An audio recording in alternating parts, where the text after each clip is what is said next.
for the work that they're doing and ask them to come and speak for themselves.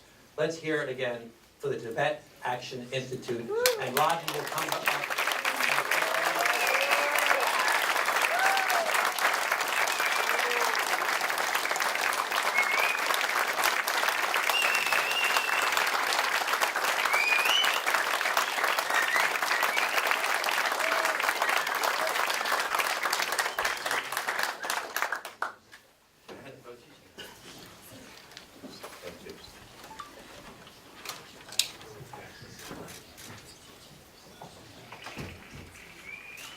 Thank you, Congressman Swazi, very much for this incredible introduction. And thank you to the National Endowment for Democracy for this incredible honor and for standing in steadfast solidarity with His Holiness the Dalai Lama and the Tibetan people for decades.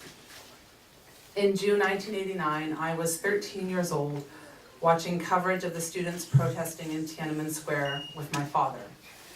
I will never forget the newfound feeling of hope and possibility that this could be the moment that would change everything. That might mean my dad could go home again to Tibet after 30 years in exile. At that point, Tibet had been rocked by protests for nearly 2 years, and martial law had been declared in Lhasa that March. Just weeks later, seeing 1 million Chinese citizens taking to the streets, it seemed as if change had to be imminent.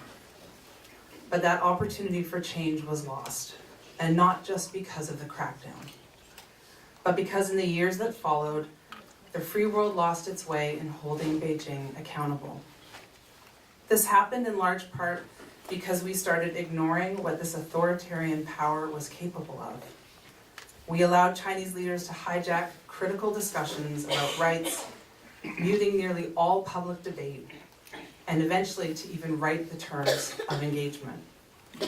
Clearly, we got it wrong, and every day makes it clearer just how wrong. Faced with the escalating crisis of repression today, I believe we must ask ourselves, what can we do differently?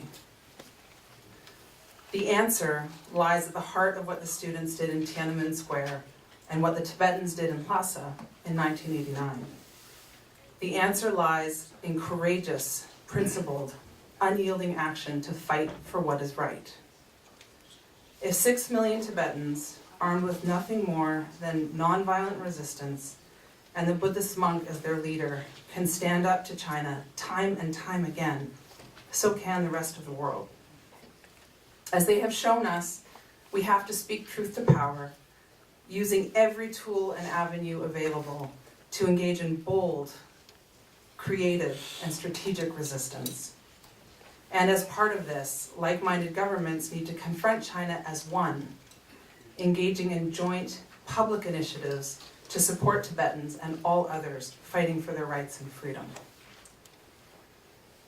We are here today not just to mark a historic moment or because things have gotten so much worse, but because we have to act, to right the wrongs of the past, and to pick up from that moment, 30 years ago, that was alive with hope and possibility, and this time to get it right. Thank you.